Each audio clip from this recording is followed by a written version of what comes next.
Hello students, कैसे हो आप सभी। आई होप हैप्पी होंगे, हेल्दी होंगे। आई एम रेणु चौधरी और जैसा कि आपको पता है कि मैं आपको इकोनॉमिक्स पढ़ा रही हूँ क्लास 12th के लिए, ठीक है। और बुक का नाम है हमारा मैक्रो इकोनॉमिक्स। हम मैक्रो इकोनॉमिक्स का फर्स्ट चैप्टर कंप्लीट कर चुके हैं, है ना। वो हमें बिल्कुल अच्छे से डिटेल में वो हमने चैप्टर किया। अब हमने शुरू किया है अपना सेकंड चैप्टर, और सेकंड चैप्टर का इंट्रोडक्शन हम कर चुके हैं। उसमें हमने आपको बताया कि इस चैप्टर में, सेकंड चैप्टर में हम क्या क्या पढ़ेंगे और क्या क्या पढ़ेंगे। Some basic concept of macroeconomics, वो हमने एक ओवरव्यू बताया आपको इन वन शॉट में। आपको ये बताया कि क्या क्या टॉपिक हम इसमें स्टडी करेंगे। अब उन सारे टॉपिक्स को वन बाय वन अच्छे से डीपली स्टडी हम करने जा रहे हैं। तो अगर मेरा श्री श्याम स्टडी चैनल आपने अभी तक सब्सक्राइब नहीं किया तो बेटे प्लीज सब्सक्राइब कर दीजिए, क्योंकि आपका सपोर्ट मुझे मोटिवेट करता है, मुझे आगे बढ़ने की प्रेरणा देता है। मेरा मन करता है कि जैसे मैं अपने बच्चों के लिए कुछ करूं, उन्हें अच्छी से अच्छी इंफॉर्मेटिव वीडियो बना के दूं, उन्हें इजी से इजी मेथड बताऊं ताकि वो अच्छे से स्टडी कर पाए, मोटिवेट हो पाए और अपनी लाइफ में कुछ अचीव कर पाए। तो प्लीज मेरे श्री श्याम स्टडी चैनल को बेटे सब्सक्राइब कर लीजिए। तो आज बिना टाइम वेस्ट किए हम अपना टॉपिक शुरू करते हैं। देखिए, आज हमारा टॉपिक है क्लासिफिकेशन ऑफ गुड्स। गुड्स की क्लासिफिकेशन के बारे में हम इसमें स्टडी करेंगे, ठीक है। ये गुड्स ऑफ क्लासिफिकेशन जो है, ये एक बेसिक कॉन्सेप्ट है मैक्रो इकोनॉमिक्स का। देखिए, countless number of goods are consumed and produced in the economy. हमारी इकोनॉमी में काउंटलेस जो गुड्स है वो प्रोड्यूस भी की जाती हैं और कंज्यूम भी की जाती हैं। Like shoes and T shirt for school children, tools and machines for farm and farms, guns and ammunition for defense forces, and vehicles like aeroplanes, buses, etc. are produced for the tourist and so on. बहुत सारी चीजें हैं, countless, जिनको हम count ही नहीं कर सकते, वो हमारी इकोनॉमी में बेटे प्रोड्यूस भी की जाती है और कंज्यूम भी की जाती है, ठीक है। And every goods have a unique characteristics. Her goods की अपनी अपनी कैरेक्टरिस्टिक्स होती है, और उनकी कैरेक्टरिस्टिक्स को पढ़ने के लिए हमें गुड्स का क्लासिफिकेशन पढ़ना बहुत जरूरी है।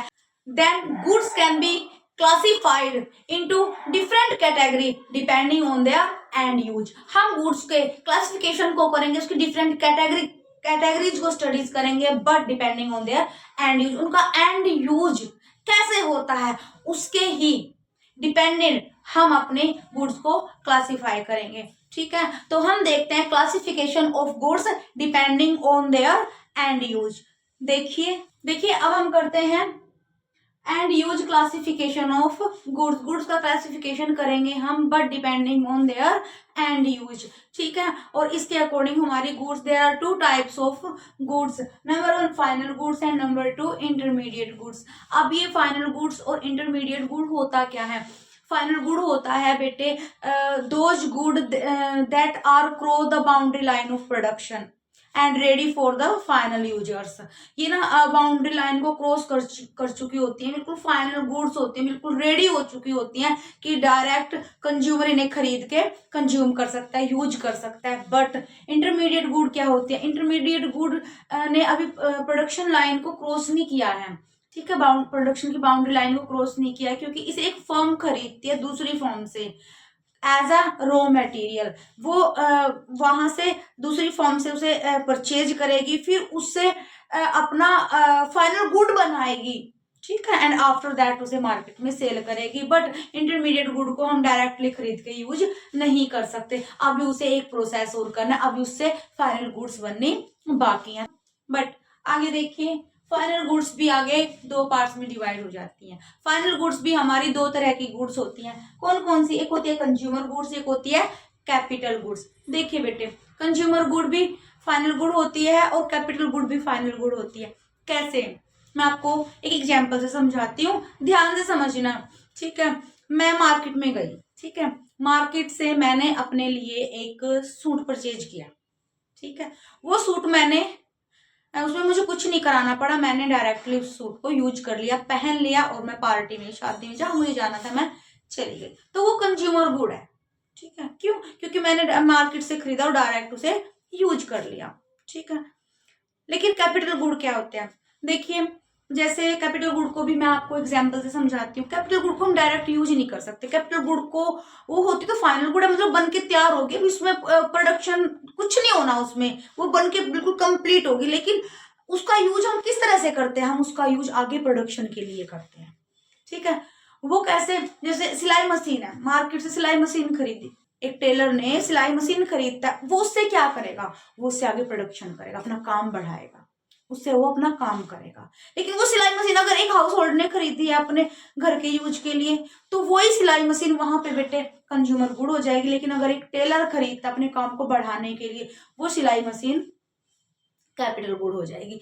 ऐसे ही आप कपड़े धोने की मशीन को देख लीजिए, वॉशिंग मशीन, अगर मैं अपने घर के यूज के लिए उसे खरीदती हूँ, तो वो मेरे लिए क्या हो जाएगी, वो मेरे लिए कंज्यूमर गुड हो जाएगी। लेकिन अगर उसी सिलाई मशीन को एक वॉशरमैन, एक धोबी अपने घर पे लेके आता अपने काम को बढ़ाने के लिए, अपना बिजनेस करने के लिए, ताकि वो कपड़े धो के अपने बिजनेस को एनहेंस कर सके, ठीक है, तो उसके लिए कैपिटल गुड हो जाएगी। मतलब बात ये है कि कंज्यूमर गुड को तो हम डायरेक्टली अपने सेटिस्फेक्शन के लिए यूज कर सकते हैं। ठीक है, जो भी हमारी सेटिस्फेक्शन है उसको सेटिस्फाई करने के लिए हम कंज्यूमर गुड्स को डायरेक्ट यूज करते हैं। बट कैपिटल गुड्स को कंज्यूमर डायरेक्ट यूज नहीं कर सकता, बल्कि उसे एक प्रोड्यूसर खरीदता है, एक व्यक्ति खरीदता है, जिससे वो अपने बिजनेस को बढ़ा सके, अपने बिजनेस को खड़ा कर सके। तो अगर एक बिजनेस के लिए कोई चीज खरीदी जा रही है वो कैपिटल गुड होती है। लेकिन अगर एक कंज्यूमर अपने डायरेक्ट सेटिस्फेक्शन के लिए कोई चीज को खरीदता है बेटे, वो कंज्यूमर गुड होती है। समझ में आया? तो फाइनल गुड्स क्या होता है बेटे? Final goods are those goods which have cross the boundary line of production and ready for their final users. ठीक है, जो प्रोडक्शन की बाउंड्री लाइन को क्रॉस कर चुकी होती हैं और अपने फाइनल यूजर्स के यूज के लिए रेडी होती हैं। तो इसमें एक वर्ड आता है फाइनल यूजर्स। ये फाइनल यूजर्स क्या होते हैं, कौन होते हैं ये फाइनल यूजर्स? देखिए बेटे, फाइनल यूजर्स आपके कंज्यूमर भी हो सकते हैं और प्रोड्यूसर भी हो सकते हैं। ठीक है, अगर डायरेक्ट सेटिस्फेक्शन के लिए हम किसी चीज को परचेज करते हैं तो वो फाइनल यूजर्स होगा, मतलब वो कंज्यूमर होगा। लेकिन अगर हम चीज को परचेज करते हैं अपने प्रोडक्शन के लिए, अपने काम को बढ़ाने के लिए, ठीक है, तो वो प्रोड्यूसर हो जाएगा। तो फाइनल यूजर्स बेटे प्रोड्यूसर भी हो सकता है और कंज्यूमर भी हो सकता है। समझ में आया? अब इसमें एक बात और मैं आपको यहीं पे क्लियर कर देती हूँ। एक आता है कंज्यूमर एक्सपेंडिचर और इन्वेस्टमेंट एक्सपेंडिचर, आता है ना। तो ये एक्सपेंडिचर क्या होता है? कंज्यूमर एक्सपेंडिचर होता है बेटे खर्चा, जो कंज्यूमर अपनी वांट्स को सेटिस्फाई करने के लिए जिन जिन चीजों को खरीदने के लिए खर्चा करता है, वो कंज्यूमर एक्सपेंडिचर होता है। जैसे एक स्कूल स्टूडेंट के लिए टी शर्ट, ड्रेस, शूज खरीदे जाते हैं, तो वो कंज्यूमर एक्सपेंडिचर है।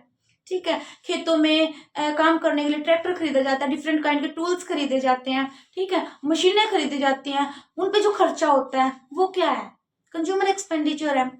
ठीक है, डिफेंस के लिए आपके गन्स खरीदी जाती हैं, एम्यूनिशन खरीदे जाते हैं, वो है कंज्यूमर एक्सपेंडिचर है।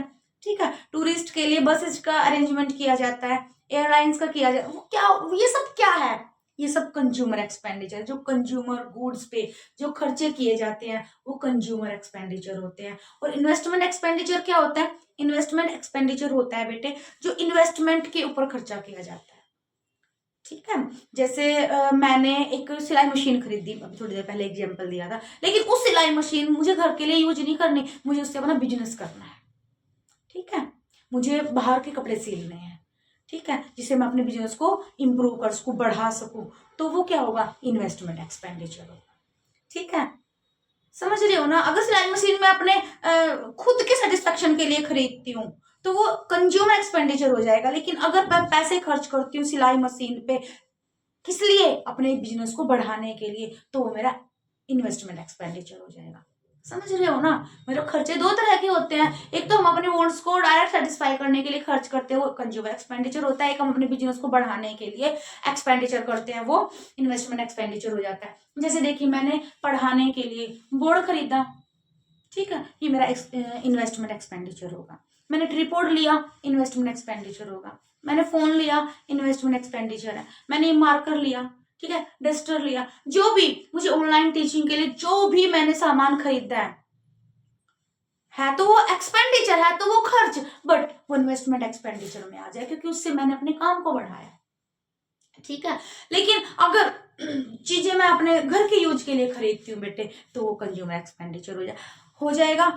आई होप आपको ये टॉपिक क्लियर हो गया होगा। ठीक है, अभी हम एक बार डिटेल से इंटरमीडिएट गुड को भी समझ लेते हैं। ठीक है, तो देखिए इंटरमीडिएट गुड्स को हम एक्सप्लेन करते हैं। इंटरमीडिएट क्या होता है? Intermediate goods are those goods which yet not cross the boundary line of production. अभी प्रोडक्शन की बाउंड्री लाइन को इस गुड्स ने क्रॉस नहीं किया है। ठीक है, value is not added in this goods, अभी वैल्यू में अच्छे से ऐड ही नहीं की गई है। ठीक है, और these goods are not ready for their final users, अभी अपने फाइनल यूजर्स के पास पहुंचने के लिए रेडी नहीं है। ठीक है, मतलब क्या है कि अब पहले हम एक एग्जांपल से समझते हैं। कारपेंटर है, कारपेंटर को फर्नीचर बनाना है। ठीक है, कारपेंटर को फर्नीचर बनाना है, उसने अपने फर्नीचर को बनाने के लिए वो एक एक्स फॉर्म से वुड्स परचेज करता है। क्या करता है? वुड्स परचेज करता है। ठीक है, तो क्या वुड्स जो है वो फाइनल वुड होंगी? नहीं, क्योंकि अभी उससे प्रोडक्शन और होना बाकी है। अभी उससे फर्नीचर बनेगा, फिर उसमें और वैल्यू ऐड की जाएंगी। ठीक है, तो अभी उससे और प्रोडक्शन होगा, तब जाके वो अपने फाइनल यूजर्स के लिए रेडी होंगी। समझ रहे हो ना मैं क्या कह रही हूँ? एक और एग्जांपल देती हूँ मैं। मेरा कपड़े का बिजनेस है। ठीक है, इमेजिन कीजिए मेरा कपड़े का बिजनेस है, तो मैं मार्केट से मतलब या होलसेलर से मैं सूट खरीद के लाई। ठीक है, लेकिन वो सूट मैंने अपने पर्सनल सेटिस्फेक्शन के लिए नहीं परचेज किए, वो मैंने अपनी शॉप के लिए परचेज किए ताकि मैं उन्हें आगे रिसेल कर सकूं। ठीक है, अभी जैसे एक सूट मैं दुकानदार से होलसेलर से खरीद के लाई 500 रुपीज का। ठीक है, कुछ वैल्यू तो उस होलसेलर ने भी उसमें ऐड की होंगी। ठीक है, तो कुछ वैल्यू मैं 500 का लाई 500 का ही बेच दूंगी? नहीं बेटे, मैं उसे 500 का नहीं बेचूंगी, मैं उसमें 100 रुपीज अपनी तरफ से वैल्यू ऐड करूंगी। ठीक है, तब मैं उसे आगे रिसेल करूंगी। तो इंटरमीडिएट गुड जो होती हैं, या तो एक फर्म दूसरी फर्म से उसे खरीदती है रिसेल करने के लिए। ठीक है, वो भी इंटरमीडिएट गुड होती है। ठीक है, और एक होती है हम एक्स फर्म से गुड्स को खरीदते हैं एज अ रॉ मटेरियल, ताकि हम उसे फाइनल गुड बना सके, उसे मार्केट में बेच सके फॉर देयर फाइनल यूजर्स। ठीक है, समझ में आया? तो ये बेटे इंटरमीडिएट गुड होता है। ठीक है, मतलब सिंपल लैंग्वेज मैं आपको बता दूं कि अगर हम 3 तरह से मार्केट से चीजों को परचेज करते हैं। एक तो मार्केट से खरीदी, डायरेक्ट मैंने यूज कर ली। ठीक है, समझ रहे हो ना? तो वो क्या होगी? मेरी कंज्यूमर गुड होगी। एक मैं मार्केट से खरीद के लाई, उसका मैंने मतलब यूज तो मैंने उसको डायरेक्ट किया, लेकिन उसका यूज मैंने पर्सनल सेटिस्फेक्शन के लिए नहीं किया, उसका यूज मैंने अपने बिजनेस को एनहेंस करने के लिए किया, अपने बिजनेस को बढ़ाने के लिए किया। ठीक है, वो आपकी कैपिटल गुड हो जाएंगी। लेकिन अगर मैं मार्केट से गुड्स खरीद के लाती हूँ एज अ रॉ मटेरियल, और उससे फिर मैं फाइनल गुड बनाऊंगी। ठीक है, कोई कंपनी उससे फाइनल गुड बनाएगी, तब वो इंटरमीडिएट गुड होगी। या फिर मैं होलसेलर से कोई चीज खरीद के लाती हूँ, उसे मैं आगे बेचती हूँ वैल्यू ऐड करके, रिसेल करती हूँ मैं उसे, वो भी इंटरमीडिएट गुड होगा। ठीक है, एक्सपेंडिचर भी अच्छे से समझ ले। जो एक्सपेंडिचर कंज्यूमर गुड्स पे किया जाता है वो होता है बेटे कंजप्शन एक्सपेंडिचर। ठीक है, जो खर्चा कैपिटल गुड्स पे किया जाता है वो होता है कैपिटल एक्सपेंडिचर। ठीक है, और जो खर्चा इसे इन्वेस्टमेंट एक्सपेंडिचर भी बोलेंगे। ठीक है, जो एक्सपेंडिचर कैपिटल गुड्स पे होता है उसे इन्वेस्टमेंट एक्सपेंडिचर भी बोलेंगे और कैपिटल एक्सपेंडिचर भी बोलेंगे। लेकिन जो एक्सपेंडिचर इंटरमीडिएट गुड्स को परचेज करने पे किया जाता है उसे हम इंटरमीडिएट एक्सपेंडिचर या इंटरमीडिएट कॉस्ट कहेंगे। समझ में आया? आई होप आपको ये गुड्स क्लासिफिकेशन बहुत अच्छे से समझ में आ गया होगा। If you have any doubt related this topic, you can comment me. Thank you so much for watching my video. Thank you.